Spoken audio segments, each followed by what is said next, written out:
नमस्कार दोस्तों और प्यारे बच्चों, आज हम वार्षिक परीक्षा अभ्यास हेतु वार्षिक मूल्यांकन हेतु अभ्यास प्रश्न पत्र कक्षा 8वीं विषय हिंदी एमपी बोर्ड का हम प्रश्न पत्र देख रहे हैं। तो आप देख सकते हैं, पहला प्रश्न है सही विकल्प का चयन कर लिखिए। सतपुड़ा के जंगल स्थित हैं तो मध्य प्रदेश में। दूसरा प्रश्न है प्रभु जी तुम चंदन हम पानी पंक्ति कवि की हैं तो हरिदास जी की हैं। अभिमान में उपसर्ग है, अभी उपसर्ग शब्द के पहले लगता है। तोमर वंश का अंतिम राजा था तो मानसिंह।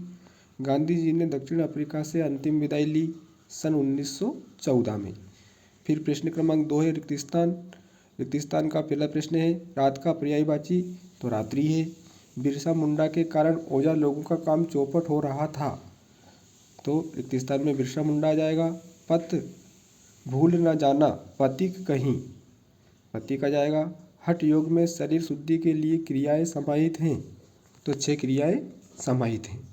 प्रश्न क्रमांक 3 है अति लघुत्तरी प्रश्न, 18 अंक का प्रश्न है और इसके अंतर्गत 6 प्रश्न पूछे गए हैं।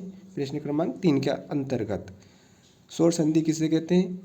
दूसरा है दोहा छंद के प्रत्येक चरण में कितनी मात्राएं होती हैं। तीसरा है ईद का चांद होना मुहावरे का अर्थ सहित वाक्यों में प्रयोग कीजिए। चौथा वेद कितने प्रकार के होते हैं। पांचवा सालिम अली ने कौन से पक्षी को खोज निकाला। और छठा है कोयल सबको अच्छी क्यों लगती है। तो प्रश्न क्रमांक 3 के उत्तर हम देखते हैं। प्रश्न क्रमांक 3 का पहले का उत्तर है स्वर संधि। दो स्वरों के आपस में मिलने पर जो परिवर्तन या विकार होता है उसे स्वर संधि कहते हैं। प्रश्न क्रमांक 3 का दूसरे का उत्तर है दोहा छंद के पहले और तीसरे चरण में 13-13 मात्राएं होती हैं, दूसरे और चौथे चरण में 11-11 मात्राएं होती हैं। तीसरे प्रश्न का उत्तर ईद का चांद होना मुहावरे का अर्थ है बहुत दिनों बाद दिखाई देना।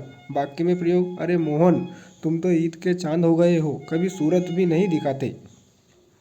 प्रश्न क्रमांक 3 का चौथा प्रश्न है वेद कितने प्रकार के होते हैं। तो वेद 4 प्रकार के होते हैं, ऋग्वेद, यजुर्वेद, सामवेद, अथर्ववेद।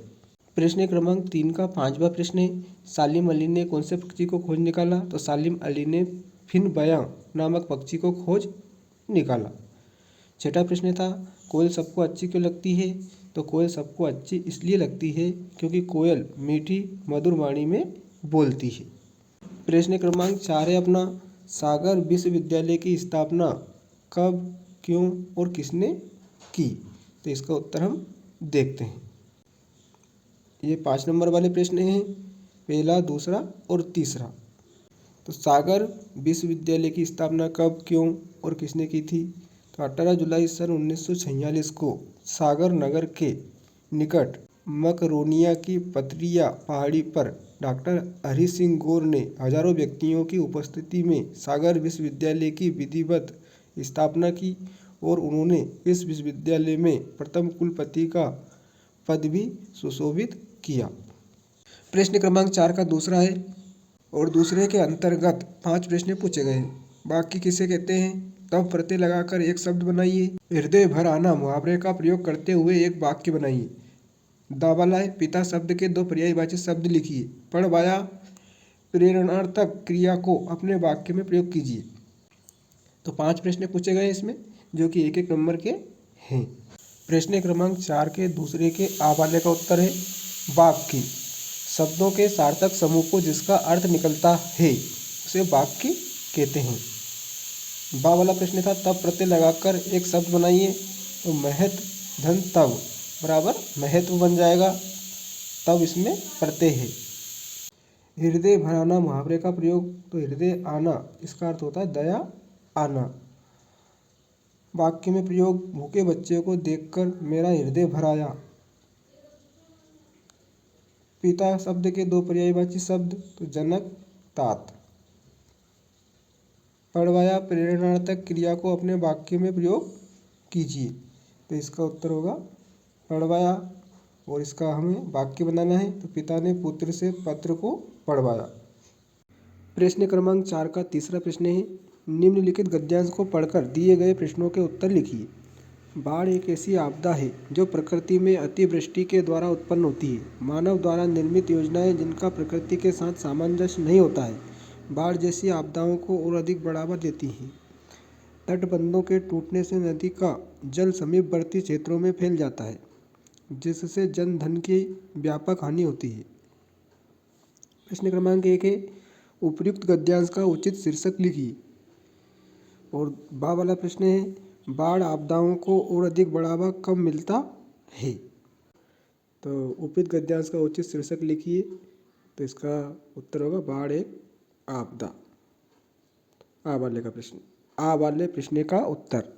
और बा वाले का होगा, जब मानव द्वारा निर्मित योजनाओं का प्रकृति के साथ सामंजस्य नहीं होता है तब बाढ़ आपदाओं को और अधिक बढ़ावा मिलता है।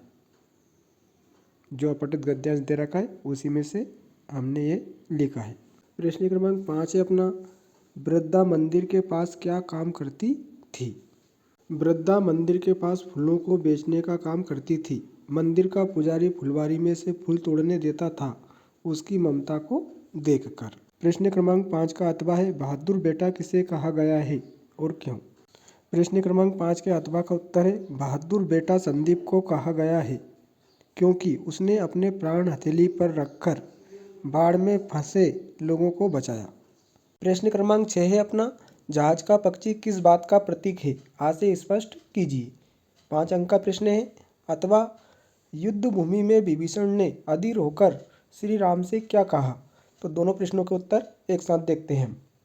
जहाज का पक्षी भगवान श्री कृष्ण रूपी जहाज पर स्थल के दूर या समीप होने की जानकारी देने वाला पक्षी रूपी भक्त है। इस पद में कवि ने अपने आप को जहाज के पक्षी के रूप में चित्रित किया है, जो बार बार सभी ओर से निराश होकर श्री कृष्ण के चरणों रूपी जहाज पर शरण प्राप्त करता है। प्रश्न क्रमांक 6 का अथवा का उत्तर है, युद्ध भूमि में विभीषण ने अधीर होकर श्री राम से कहा कि हे स्वामी, आपका शत्रु रावण युद्ध की सभी सामग्री, साधन, रथ आदि से युक्त है। आपके पास वे साधन नहीं हैं जिनकी सहायता से युद्ध लड़ा जा सके। प्रश्न क्रमांक 7 है अपना, आहार कितने प्रकार का होता है लिखिए। अथवा बारडोली सत्याग्रह क्या था, इसका क्या परिणाम निकला। आहार के 3 प्रकार होते हैं, सात्विक, राजसिक, तामसिक। बारडोली सत्याग्रह नवंबर 1928 में यह आंदोलन गुजरात में हुआ था। यह एक किसान आंदोलन था जिसका नेतृत्व वल्लभ भाई पटेल ने किया था। किसानों के आंदोलन में गुजरात में 30% वृद्धि कर दी गई थी, जिसका संपूर्ण गुजरात ने घोर विरोध किया था। कर में 30% वृद्धि कर दी गई थी, जिसका संपूर्ण गुजरात ने घोर विरोध किया। अंत में अत्याचारी एवं अन्यायी सरकार को झुकना पड़ा तथा लगान माफ करने की घोषणा की गई। प्रश्न क्रमांक 8 है अपना, स्थानांतरण प्रमाण पत्र टीसी प्राप्त करने हेतु अपने प्रधानाध्यापक को प्रार्थना पत्र लिखिए। तो इसका उत्तर देखते हम।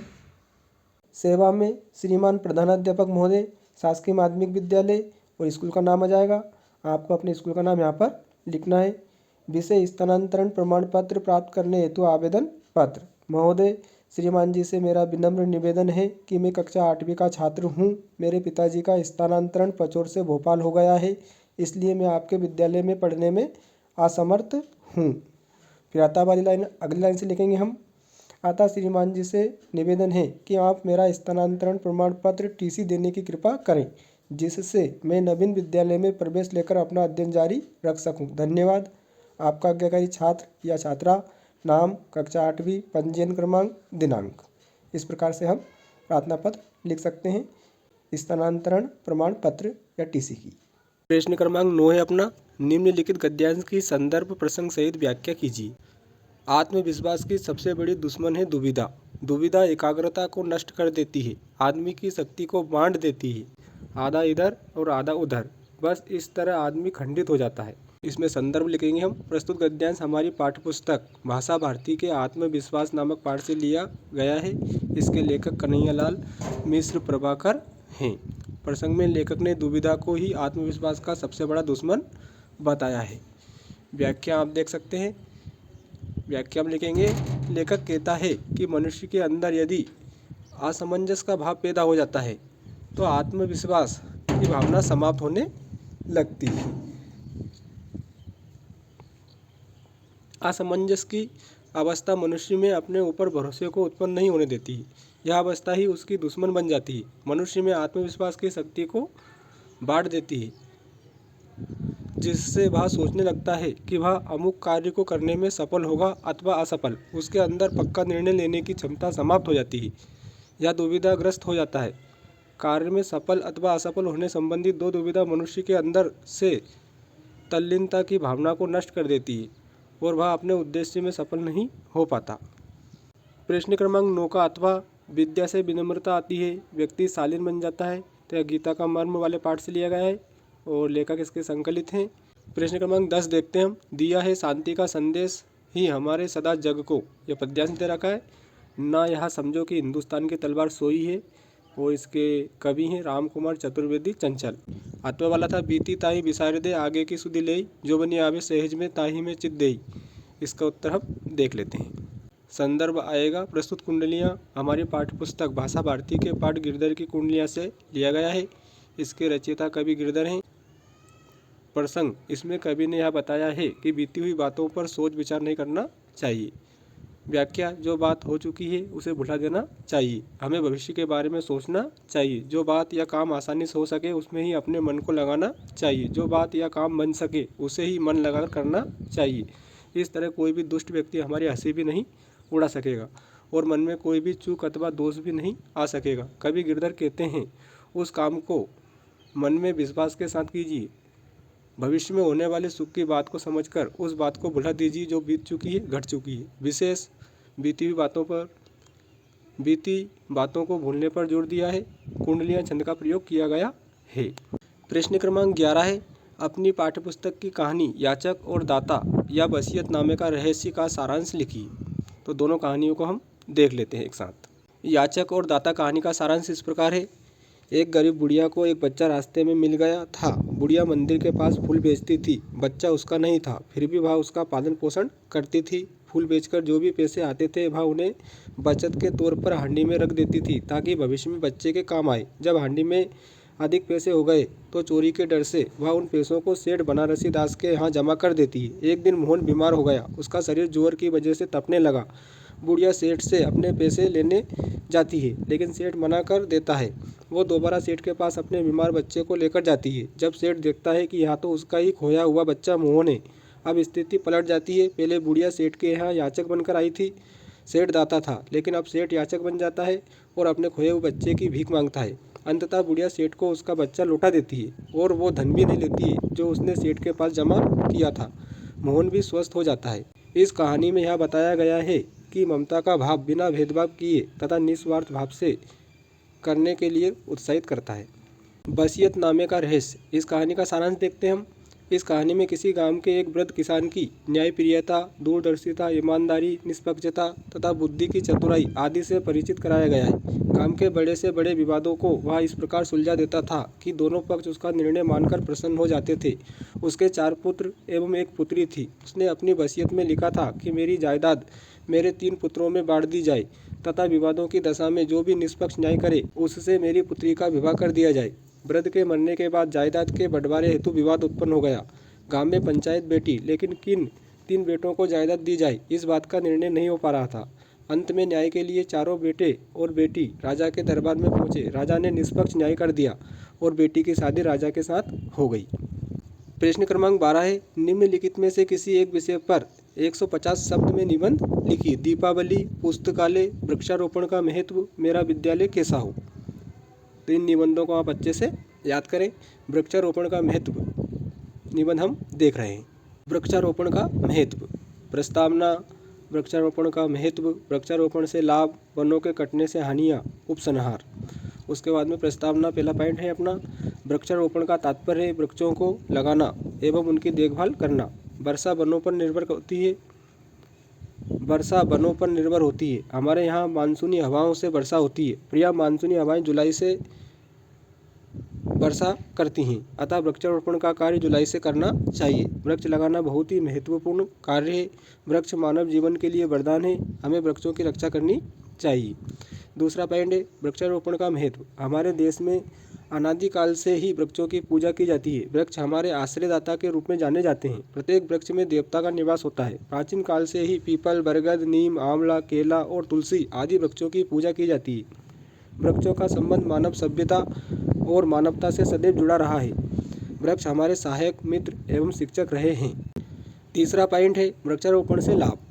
वृक्षारोपण में लगाए गए पौधे बड़े होकर जब वनों का रूप ले लेते हैं तो वन हमें अनेक प्रकार से लाभ पहुंचाते हैं। वृक्षों से हमें प्रत्यक्ष अप्रत्यक्ष दोनों प्रकार से लाभ मिलते हैं। हमारे पुराणों में वर्णन आता है कि जो व्यक्ति 5 वृक्ष लगाता है उसे स्वर्ग की प्राप्ति होती है।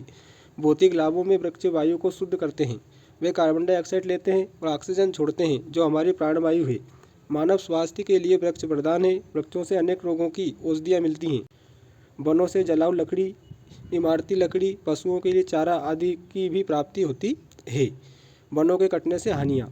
आज मानव अपने स्वार्थ के लिए वृक्षों की निरंतर कटाई कर रहा है, जिससे बाढ़ और सूखा जैसी प्राकृतिक आपदाएं उत्पन्न हो रही हैं। वनों के कटने से मृदा अपरदन, पर्यावरण प्रदूषण में वृद्धि, वन्य प्राणियों के जीवन पर खतरा, उद्योगों के लिए कच्चे माल में कमी आदि हानियाँ होती हैं। अंतिम पॉइंट है अपना उपसंहार। वृक्षारोपण में वन महोत्सव को सभी लोगों को एक पर्व के रूप में मनाया जाना चाहिए। वृक्षारोपण को हमें अपना कर्तव्य समझना चाहिए। वृक्षारोपण के द्वारा हम हमारी पृथ्वी को फिर से हरा भरा कर सकते हैं। वृक्ष वातावरण को शुद्ध एवं स्वच्छ बनाते हैं। वृक्षों से हमें विविध प्रकार के लाभ प्राप्त होते हैं।